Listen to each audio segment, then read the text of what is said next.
Con ustedes, Ramón Encarnación, presentándoles la educación latinoamericana. Y es que la educación latinoamericana durante la época colonial española estaba sostenida bajo el uso y costumbre española y bajo la mano de la Iglesia Católica. La educación estuvo en ese tiempo bajo costumbre española, y es que los europeos acabaron con las costumbres nativas de los países latinoamericanos. Ellos impusieron su costumbre y su religión. ¿Y de qué manera? Ellos esclavizaron a indios y a negros. Tanto así que en África se hablaba de 3 a 5 idiomas. Y ellos impusieron un idioma universal para catequizar la población. Y no es a partir del siglo XVIII cuando los cabildos de las grandes ciudades formaron lo que es las grandes escuelas con instrucción popular, buscando la mejoría de la población. A partir de aquí se crea lo que es el método Lancaster, en honor a un inglés de apellido de nombre José Lancaster. Este método era utilizado por los maestros para alfabetizar, para enseñar a leer por medio de sílabas, sin deletrear como es el uso del español. Aquí el maestro utilizaba un método de qué manera los alumnos más sobresalientes y que más se destacaban los utilizaban también como maestros para que ellos ayudaran a alfabetizar, que eran llamados instructores o monitores.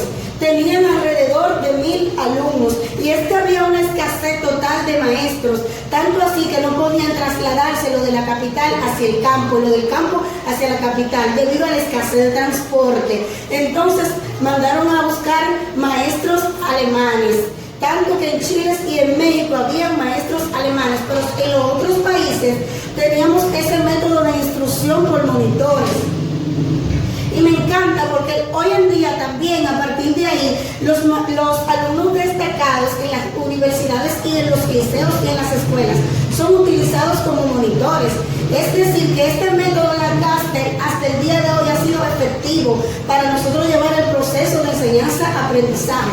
Y a partir del siglo XIX, cuando surge el boom de la Revolución de América, en los países de Norteamérica de América Latina principalmente, había un desequilibrio económico. Esto hizo que la educación, el proceso educativo no tuviera gran avance, pero sí se mantuvo con la educación bajo lanceriana, la escuela lanceriana. También aquí tenemos fundadores que crearon escuelas normales. La primera escuela normal se creó en Argentina. Y también vemos que Simón Bolívar creó la CINECO, que fue una escuela normal. También José Martín fundó la escuela lanceriana, que fue la que acababa de explicar. Y Benito Juárez, un gran ideólogo de la educación de México. Él fue un fundador, creó la educación en México. La escuela que él formó se llamó Preparatoria Nacional, basada en el positivismo.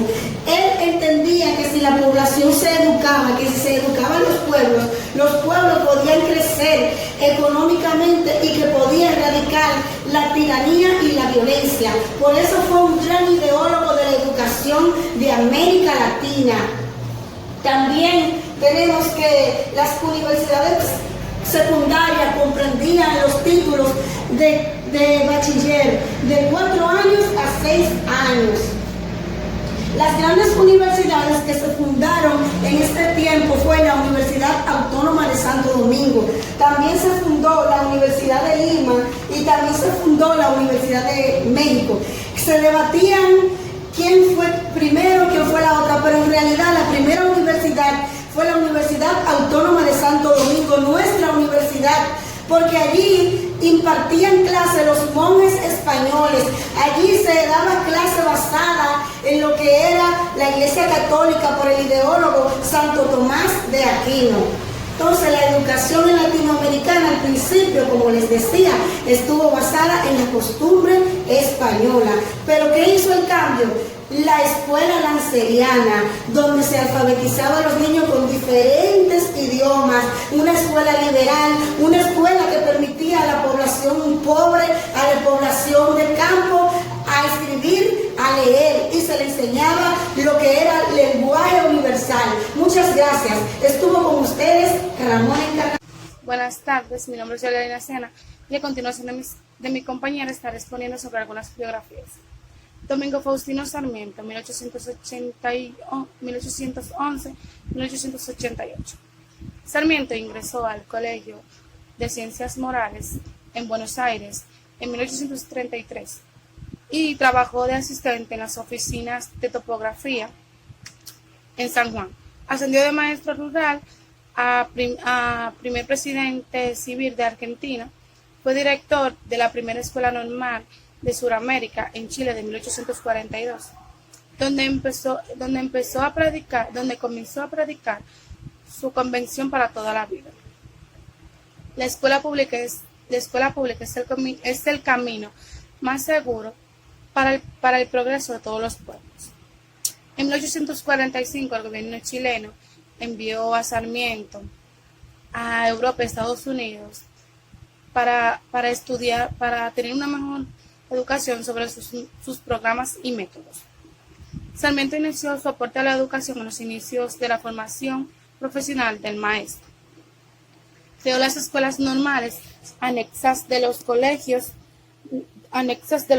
nacionales, Corrientes y Concepciones de Uruguay en 1859 y en Panamá en 1870.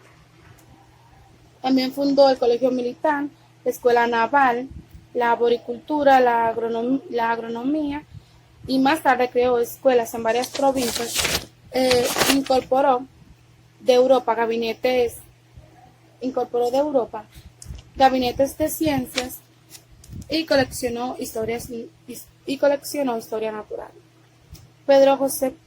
José Pedro Valero, 1845-1879.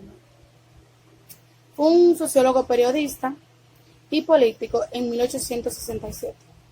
Realizó un viaje a los Estados Unidos, donde conoció a Domingo Faustino Sarmiento, quien despertó su interés por la enseñanza, haciendo una serie de investigaciones, trabajos y propuestas que concluyeron a la implantación de la enseñanza obligatoria por parte del gobierno uruguayo.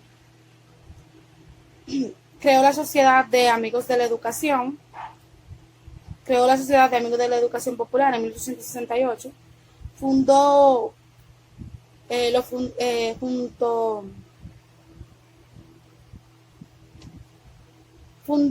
la Sociedad de Amigos de la Educación Popular en 1868 junto a Elvio Fernández, Carlos María Ramírez y entre otros. Ocupó el cargo de director en la Instrucción Pública de 1876. Allí presentó un proyecto de ley donde el Estado uruguayo establecería la enseñanza escolar gratuita y obligatoria. Además, organizaba los institutos regulares y las asignaturas, llegando a convertirse la ley del 24 de agosto de 1895. José Julián Martí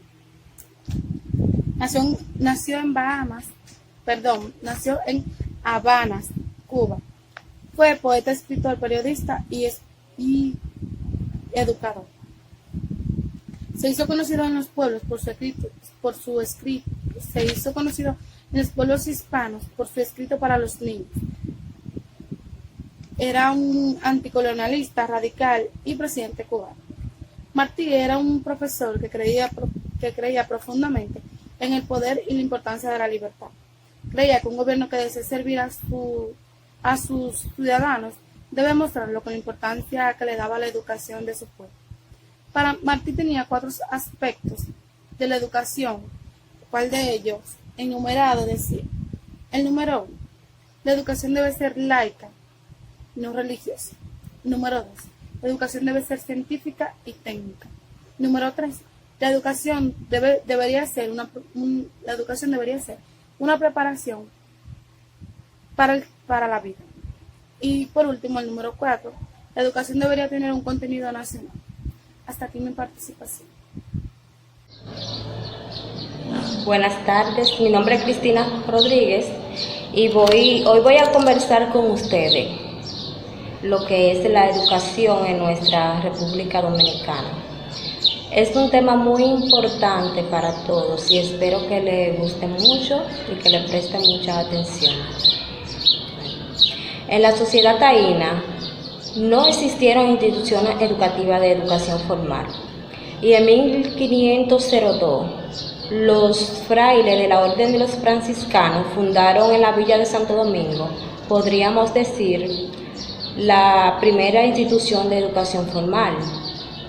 En 1648 la Compañía de Jesús llegó a la Española y en 1701 se le autorizó la apertura de un colegio que vino a ser el precursor del Colegio Seminario de los Jesuitas. Manuel Aybar es considerado como el primer maestro de la historia republicana al fundar y dirigir la primera escuela primaria establecida en Santo Domingo.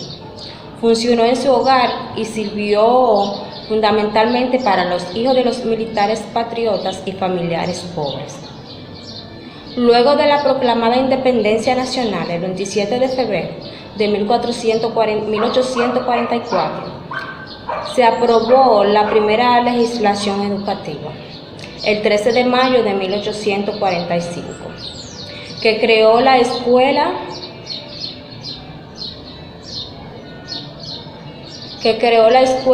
de primeras letras para niños en cada una de las comunes y 2 en las cabezas de provincias, bajo la dirección de los ayuntamientos y la autoridad de los diputados, siendo en primero en ocupar la cartera del Ministerio de Justicia e Instrucción Pública Tomás Bobadilla. En la escuela primaria se enseñaba principios de religión. También se enseñaba escritura, aritmética, elementos de gramática castellana y los principios de urbanidad y decencia. Y en la escuela primaria superior se impartían la asignatura de gramática castellana, elementos de geografía, principios de geometría y nociones de historia. Este currículo se mantuvo en constante variación, manteniéndose intacto el carácter eclesiástico.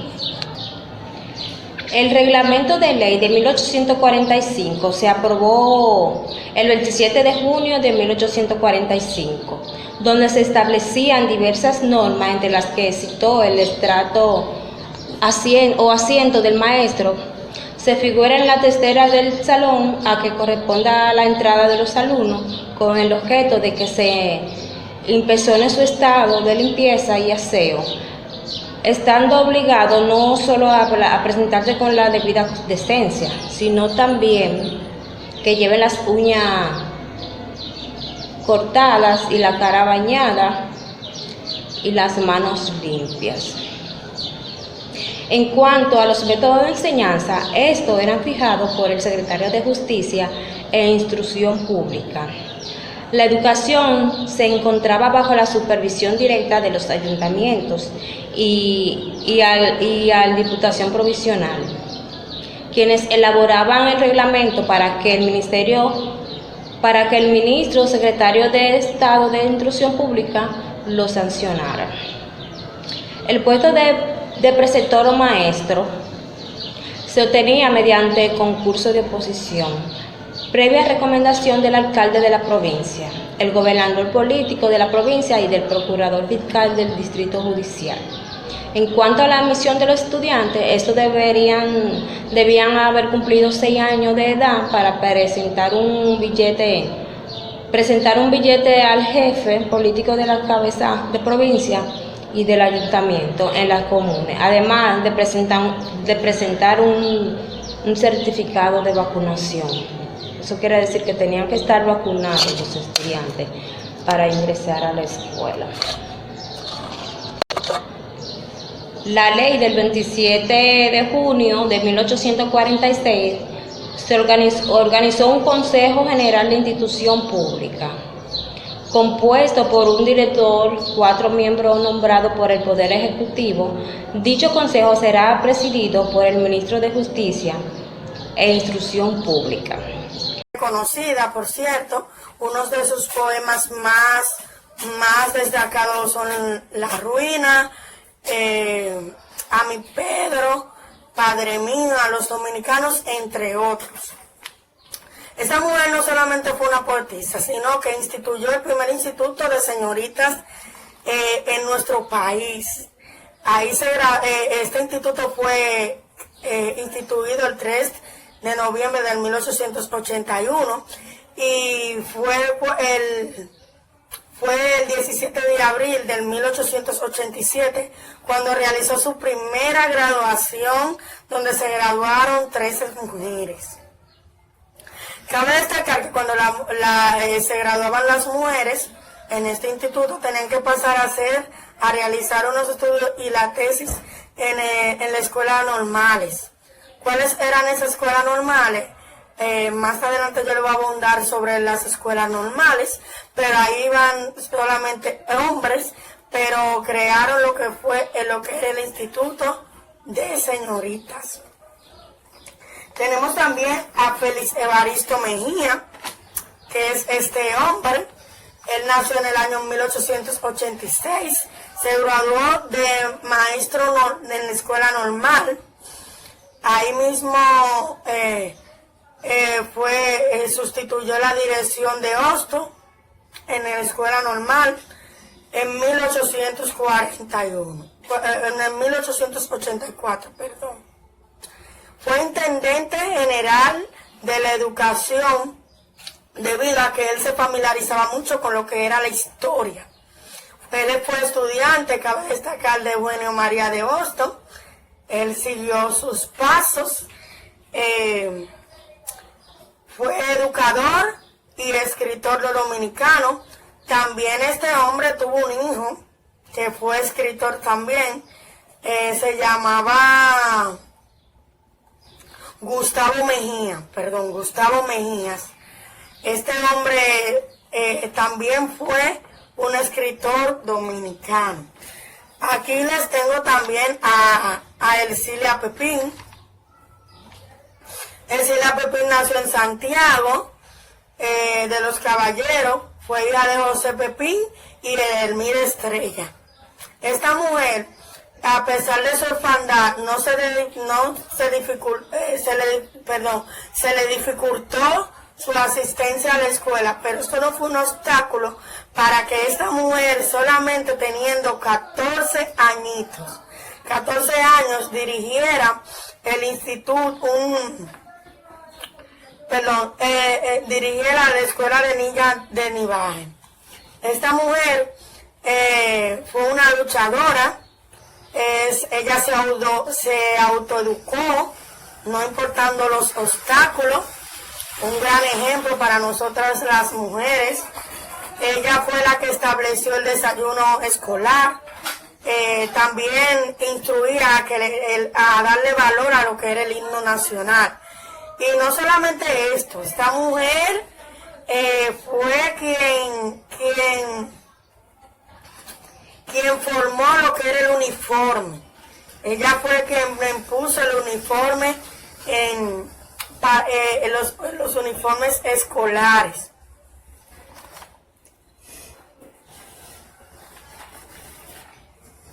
Por último, tenemos a Urania Montaz, que fue discipulada por Osema Pelleranos, que yo le había dicho que la escuela del Instituto de Señoritas fue dirigido por los hermanas Pelleranos. Una de ellas fue el ejemplo de esta mujer. Dice que Urania era discípula de Osema Pellerano, se graduó en la escuela normal en 1913. Aparte de esto, ella fue licenciada y estudió ciencias químicas. Fue maestra de la escuela primaria del Liceo Leonor de Obando. Dirigió la escuela intermedio. Esta mujer dirigió muchas instituciones. Fue directora del Liceo Salomureña. Y aparte de eso, fue maestra en nuestra Universidad Autónoma de Santo Domingo, la UAS. También quiero hablarle de las escuelas normales. Las escuelas normales eran lo que